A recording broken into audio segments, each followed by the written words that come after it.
I am Naomi Carter, 27 years old, and the night my mother laughed in my face, I finally understood that no amount of hard work would ever make me a daughter in her eyes. I was sitting at my parents' dining table while they gushed over my twin sister's wedding like it was some royal event, talking about imported flowers, a private garden venue, a designer gown, and a honeymoon so expensive it made no sense for a family that had always told me to be practical.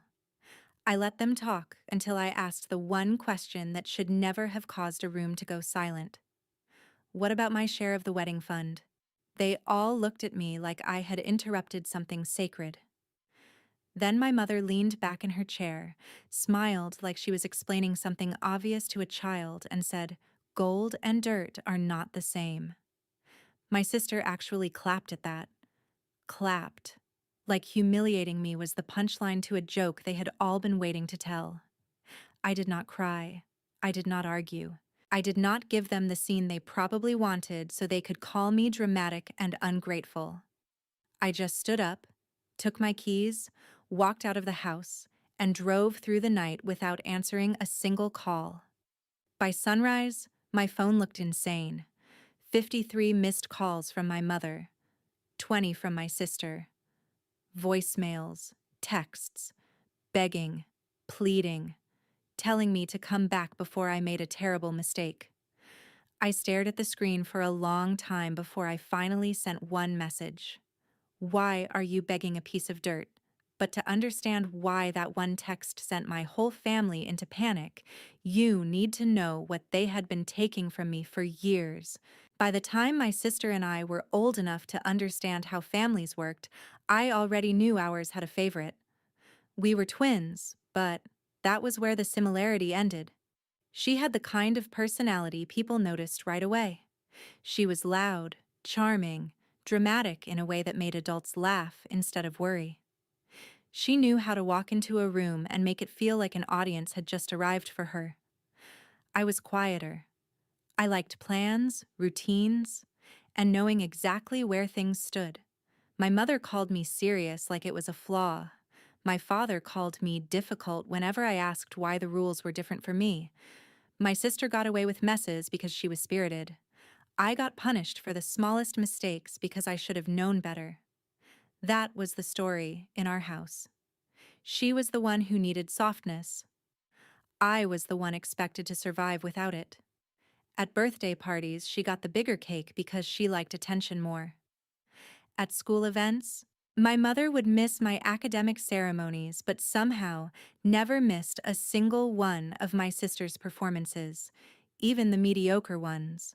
If relatives visited, they would hear all about how beautiful and social my sister was, and then my mother would gesture at me like I was a side note and say I was the smart one. That was the box they put me in early. Useful, but forgettable. Capable, but unloved. The older we got, the more obvious it became that my parents were not trying to hide it. They bought her clothes because she cared about fashion. They gave her extra spending money because she had a social life to maintain. They let her cry her way out of consequences while telling me I was too cold whenever I refused to play along. I used to think if I achieved enough, if I behaved well enough, if I made their lives easier, eventually they would look at me the way they looked at her. But every win of mine only seemed to irritate them more. When I got the highest grades in school, my mother said I was making my sister feel insecure. When I got a scholarship opportunity, my father said I should stop acting superior. When I worked weekends to buy my own laptop, my mother called me stingy for not sharing it more. Nothing I did was allowed to belong to me. If I succeeded, I was selfish. If I set boundaries, I was difficult. If I stayed quiet, they assumed I could handle more neglect. The wedding fund was the one thing I let myself believe might be fair. My grandparents had started it when we were teenagers. It was supposed to be equal, a gift for both granddaughters, something practical for two futures that had not been written yet. I remember my grandmother squeezing my hand and saying, "No matter what happens later, This will be one thing no one can take from you. I held on to that sentence for years. I even added to the fund myself once I started working part-time in high school. Not a huge amount at first, but enough to matter to me because every dollar represented hours of effort no one had forced me to give. I contributed because I thought one day, when I got married, I would at least walk into that part of my life knowing something had been saved for me too.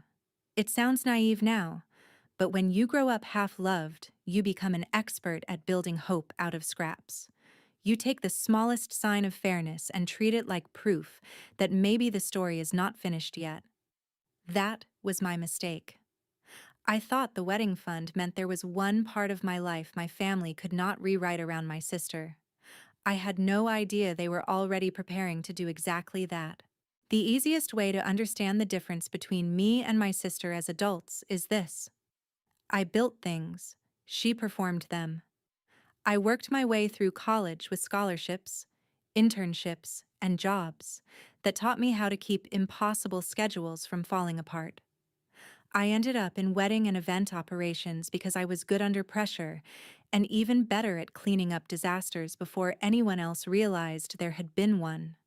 I knew contracts, vendor timelines, deposit schedules, contingency plans, and exactly how much emotion people attached to one perfect day. I also knew how much money people were willing to burn just to make strangers envy them for a few hours.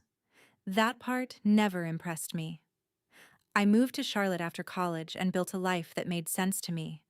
My apartment was not glamorous, but it was peaceful. My work was demanding, but it was real. I paid my bills, kept my promises, and learned that stability was a luxury when you had grown up in emotional chaos. My sister went the other direction. She reinvented herself every 6 months depending on what kind of attention seemed easiest to get. She tried boutique fitness, then lifestyle blogging, then social media brand deals, then event hosting, none of which lasted long enough to become a real career. But because she looked polished and knew how to flatter people, my parents kept acting like she was on the brink of something huge. Every time she failed, they rebranded it as potential. Every time I succeeded, they treated it like a personality defect. By then, I was used to it. What they could not diminish was the life I had started building for myself. I met Ethan at a venue walkthrough after a storm had knocked out power during a rehearsal dinner. Everyone else was panicking. He was one of the architects consulting on the restoration of the property, and while the bride's family was spiraling, he was the only person in the room calmer than I was. We ended up laughing in a dark hallway over emergency candles and ruined seating charts. He was thoughtful without being performative, kind without needing credit for it, and he listened in a way that made me feel like I was not competing with noise just to be heard. We dated for 2 years before talking seriously about marriage, and when we did, it felt nothing like the chaos I had grown up around. We talked budget before flowers. We talked guest count before aesthetics. We talked about what mattered and what did not. We wanted something intimate, elegant, and honest. No spectacle, no pretending. Just a room full of people who actually loved us. For the first time in my life, I could picture a wedding without dread attached to it. Around that same time, my sister announced she was engaged to Miles Holloway, a corporate attorney with expensive taste, polished manners, and the kind of family background my mother had been chasing her whole life through country club invitations and strategic friendships. The way my parents reacted, you would have thought my sister had just married into royalty. Overnight, every conversation became about venues, menus, fittings, social circles, and how this wedding had to be perfect because it would open doors. That phrase stuck with me. Open doors for whom? Not for the bride, really. Not even for the marriage. It was for my parents, for their image, for the fantasy they had always attached to my sister because she looked like the life they wanted people to think they lived. My mother started calling me more often, not to ask how I was, but to pick my brain about vendors, contracts, and timelines. Could I recommend a florist? Could I take a quick look at a catering agreement? Did I know anyone who could help them get a better rate on the venue? My first instinct should have been to say no, but old habits are hard to kill. Some part of me still wanted to be useful because usefulness had always been the closest thing I got to approval. So I answered a few questions. I connected them to a venue rep I trusted. I flagged a bad clause in one contract. I told them what realistic costs look like if they wanted quality without getting scammed. My mother thanked me like she was doing me a favor by letting me contribute. My sister barely thanked me at all. She was too busy posting mock-ups of floral arches and champagne towers to her followers, as if she had built the whole thing herself. Even then, I told myself it did not matter. I had Ethan. I had my own future. I had that fund, or at least I thought I did. I believed when our time came, there would still be something left that had my name on it. I did not yet understand that to my family, my competence was never something to honor. It was just another resource to drain.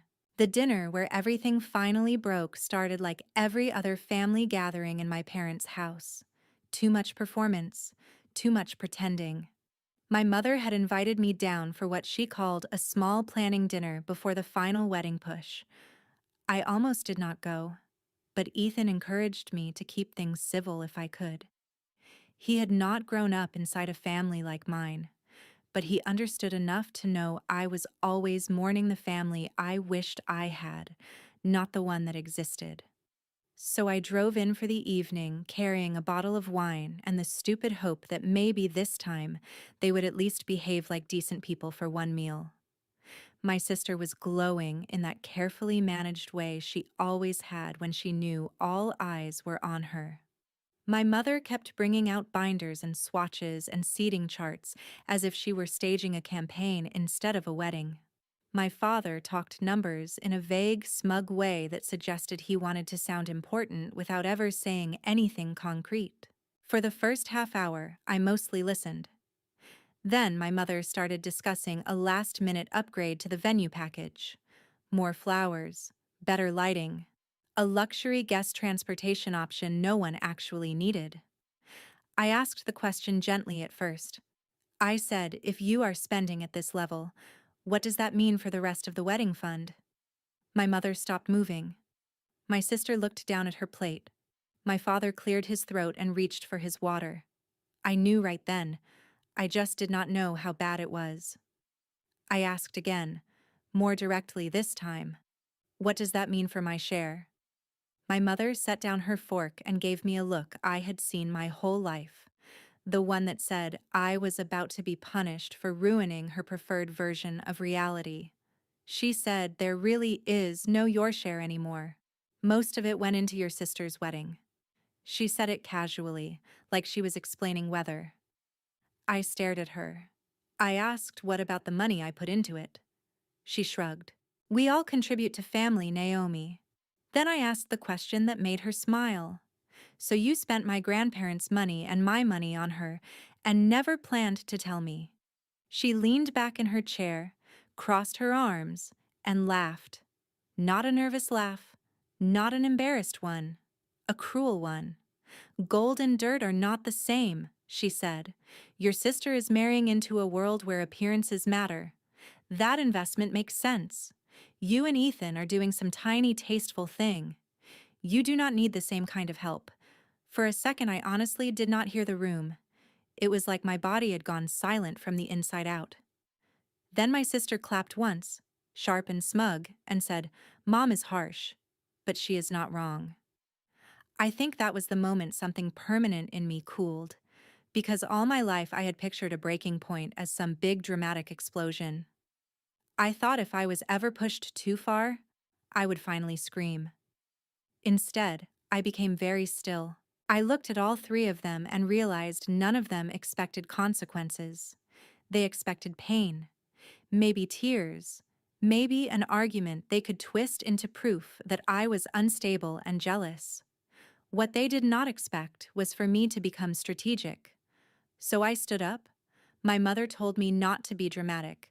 My father said we could discuss it later.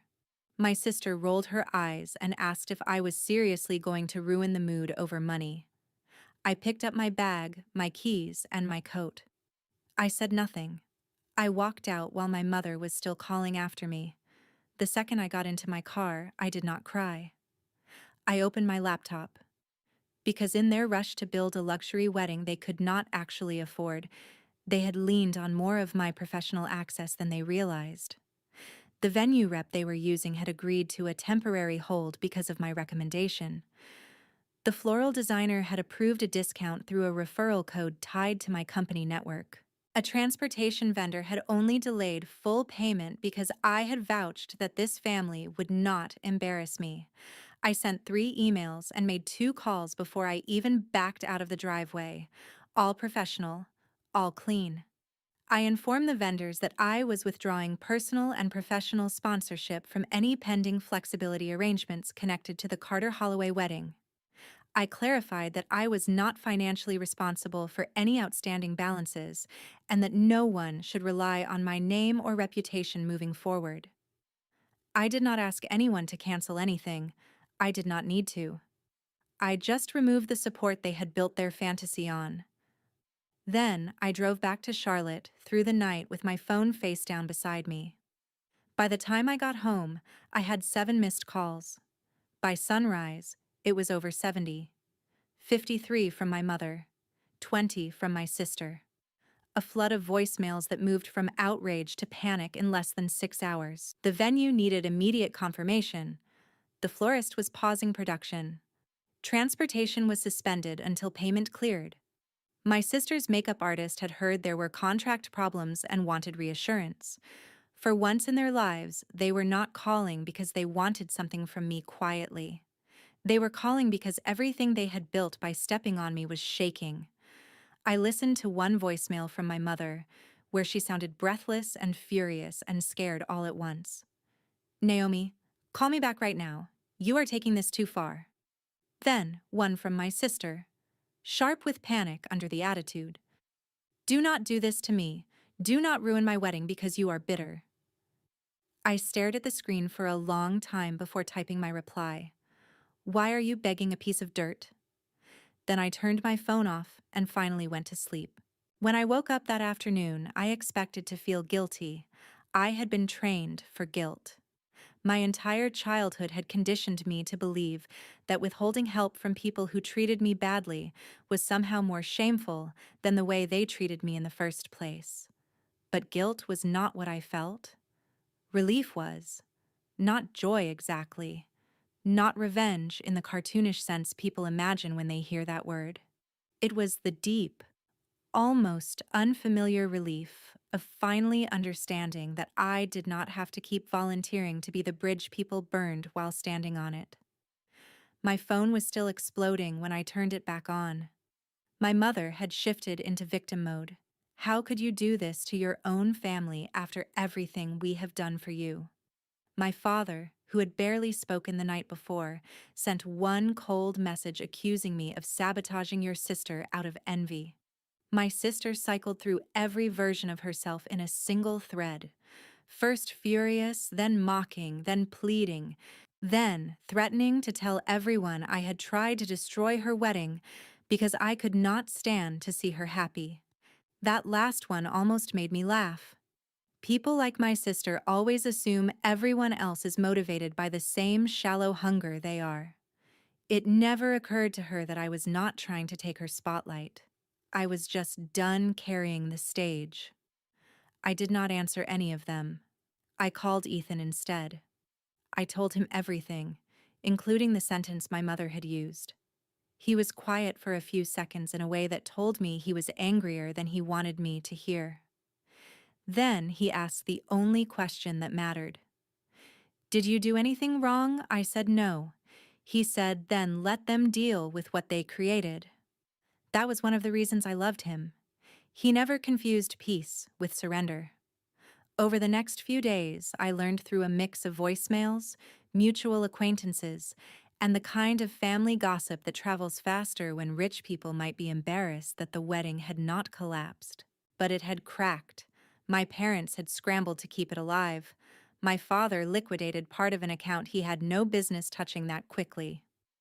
My mother borrowed from two relatives she privately looked down on. My sister cut certain decorative extras, but only the ones guests would not immediately notice in photographs. They kept the venue, but at a reduced package. They kept the dress, because of course they did. They kept the performance of wealth, but barely. Behind the scenes, it sounded like panic and blame and credit cards pushed to the limit. Several guests noticed that vendors seemed tense. One of my mother's friends overheard an argument about unpaid balances near the reception entrance.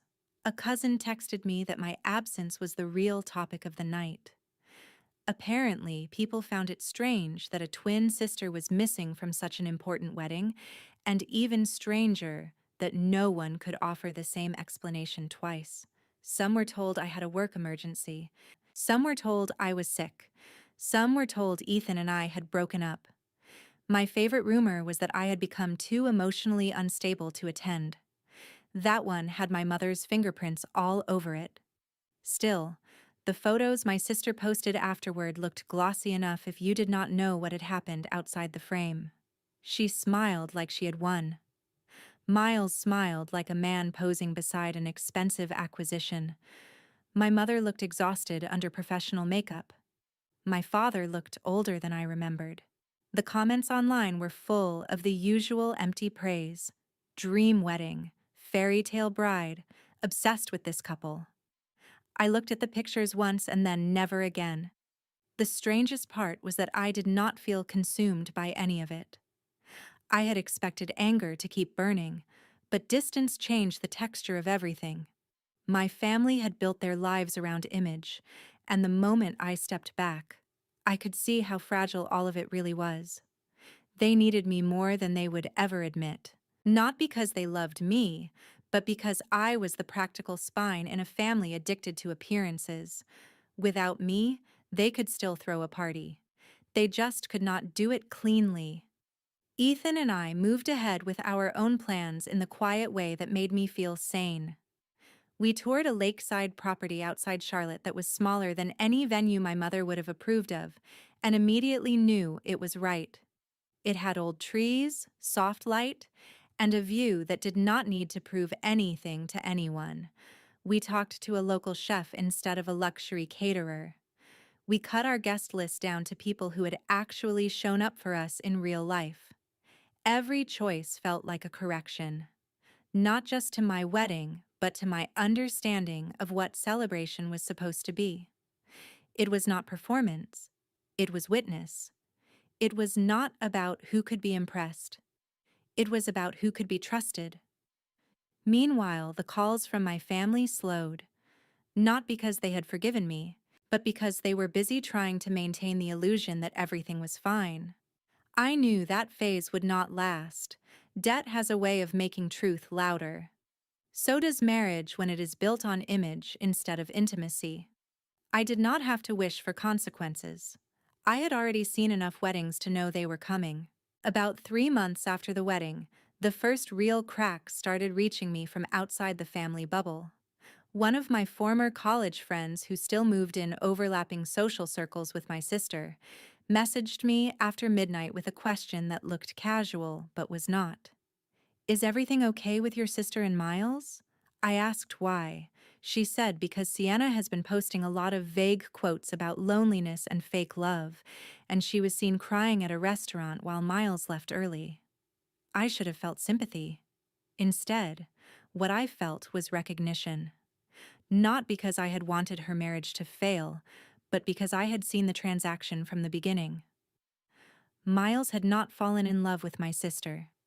He had selected her. She was polished enough for photographs, eager enough to be shaped, and shallow enough to mistake being displayed for being cherished. My mother loved him because he came with status. My sister loved him because he came with status and expensive suits, and a last name that opened the kind of doors she had always wanted to stand in front of. But status is not intimacy. Being chosen is not being known. Once the wedding ended and the performance stopped being exciting, They were left with each other, and there was not much there. Around the same time, my father's financial situation began unraveling in a way that would have been almost poetic if it had not been so pathetic. He had always prided himself on being the smartest man in the room when it came to money. That was part of why the wedding overspending had gone so far. He truly believed he could outmaneuver reality later. Only later arrived faster than expected. Emergency borrowing turned into rolling balances. Rolling balances turned into pressure. Pressure turned into mistakes. One of his colleagues apparently learned he had borrowed privately from clients' social circles to cover personal obligations, and while I never got the full story, I heard enough to know his professional credibility took a hit. My mother's boutique, which had already been limping along on the strength of local image rather than actual profit, started missing payments too. She sold inventory at discount, then pretended it was a seasonal strategy. She canceled a charity committee commitment she had bragged about for years. Friends she used to entertain stopped calling as often, once there was no longer a polished table to sit at. My parents had spent so long curating the appearance of stability that they had no idea how to survive without applause.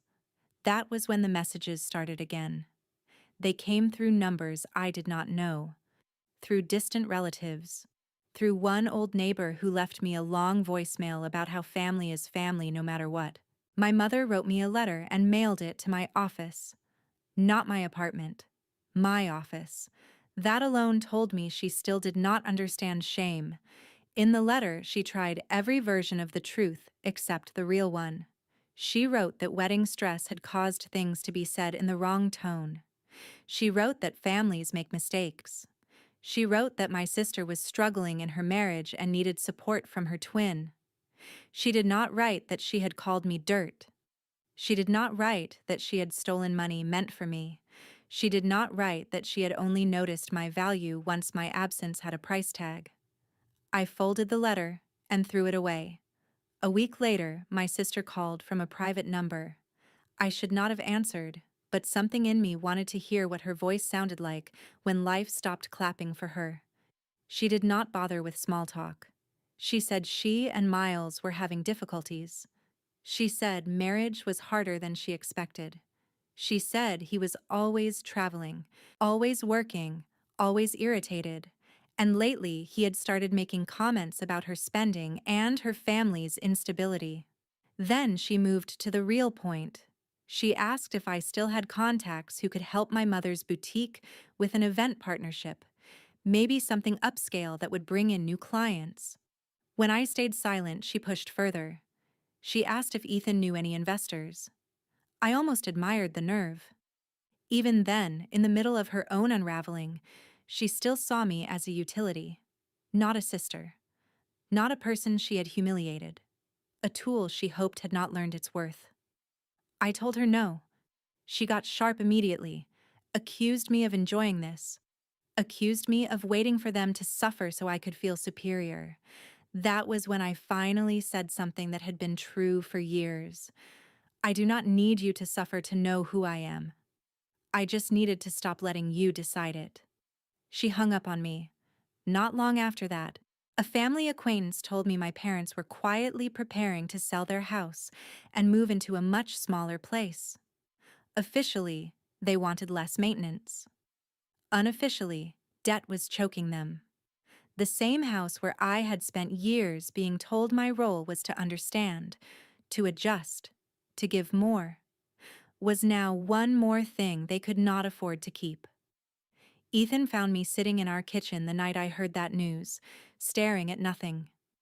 He asked if I was okay. I told him I did not know what I felt. There was no triumph in it. Just a strange ache for the fact that people can destroy their own lives just to protect their pride. He sat beside me and said something I never forgot. Some people would rather lose everything than admit they were wrong to the one person they treated the worst. He was right. My family was not collapsing because I had abandoned them. They were collapsing because every major choice they made was designed to preserve a lie. The lie that image mattered more than character. The lie that favoritism had no cost. The lie that the child who kept everything functioning would always stay close enough to be used. By then, I was done mistaking their emergencies for my responsibility. I had spent too much of my life paying emotional interest on debts I never owed. If they were finally being forced to face what they had built, then that was not cruelty.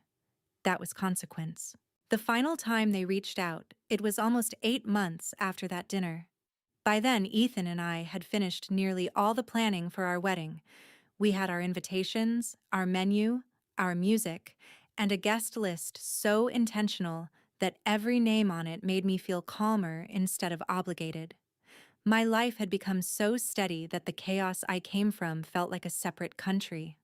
Then one evening, just as I was leaving work, my phone rang with a video call from an unknown number. I almost ignored it, but something made me answer. My mother's face filled the screen first, older and thinner than I remembered, her makeup gone, her posture collapsed in a way I had never seen. My father was beside her, looking as though pride had finally become too heavy to carry, and behind them, on the edge of a sofa in what was clearly not their old house, sat my sister. Silent. No perfect hair, no smugness, no applause left in her. For a moment, none of us spoke. Then my mother started crying. Real crying. Not the theatrical kind she used to produce in public when she wanted sympathy. She said my name the way people say it when they have run out of every other strategy. She told me they had made terrible mistakes. She told me they had lost the house. She told me my sister and Miles were separating and that the divorce was getting ugly. She told me my father's career was damaged and things were not easy anymore. Then she said the words I had waited my whole life to hear and no longer needed. We were wrong. I looked at her and realized apology without accountability still sounds incomplete. So I asked the only question that mattered. Wrong about what? She closed her eyes for a second, like the answer physically hurt. Wrong about you, she said. Wrong about your worth. Wrong about the way we treated you. Wrong about choosing appearances over fairness. My sister still would not look at the camera. My father finally spoke and said he should have stopped it years ago. He said he had told himself he was keeping peace, when really he was protecting the wrong child from consequences and sacrificing the right one to do it. I believed he meant it, and somehow that made it sadder, not better. Because truth arriving late does not restore the years it stole. Then my mother said what she had really called for. She asked if we could start over. She asked if I could find it in my heart to help the family heal. She did not ask for money directly, but the shape of the request was the same as it had always been. Come back, stabilize us, make this easier to survive. I looked at all three of them and felt something I never expected to feel in that moment. Not hatred, not vindication, clarity. The kind that comes when grief has finished turning into wisdom. I told them I was getting married soon. I told them it would be small and peaceful and filled with people who had never made me earn basic dignity. My mother started crying harder and asked if there was still a chance they could be part of it. My sister finally looked up then, and for the first time in my life, she looked small. Not because life had humbled her into goodness, but because it had stripped away the audience she used to mistake for love. I took a breath and gave them the truth they had spent years avoiding. You taught me exactly what I was to this family when you took what was mine, laughed in my face, and expected me to stay. I believed you. I built my life around that lesson. Now you have to live with it too. My mother whispered, please. My sister opened her mouth like she wanted to argue, then closed it again. My father just stared at me with the look of a man seeing the final bill for a debt he had ignored too long. I told them I did not wish ruin on any of them. I told them I genuinely hoped they learned how to treat people before they needed something from them. I told them I hoped my sister one day understood that being favored is not the same as being loved, and that being protected from consequences can leave a person weak in all the ways that matter. Then I said, I was not coming back. I was not reopening a door they had only knocked on once life became unbearable on their side of it. I ended the call before they could answer. A month later, I married Ethan beside a quiet lake under strings of warm lights and old trees that did not need decorating to feel beautiful. There was no spectacle, no false luxury, no desperate need to impress anyone, just vows, laughter, people who showed up early because they wanted to help, and the steady feeling that I was no longer standing in the shadow of someone else's story. When I walked toward Ethan, I did not think about what my family had taken from me. I thought about what they had failed to destroy: my peace, my judgment, my ability to love without humiliating someone first. That, more than anything, was the ending they never expected me to have. If there is any lesson in what happened, it is not just that cruelty comes back around, though it often does. It is that favoritism poisons everyone it touches.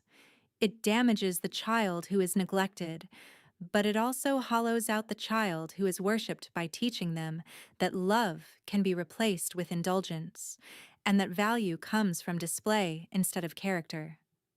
It teaches parents to confuse control with care and image with success until they wake up surrounded by the wreckage of their own choices. And it teaches the overlooked child one of the hardest lessons of all: that sometimes healing begins the moment you stop begging to be treated fairly by people who profit from your silence. Family should be the first place a person learns dignity, not the place they lose it. Love without respect is not love. Forgiveness without change is not reconciliation. And protecting your peace from people who only recognize your worth once they need it is not cruelty. It is self-respect.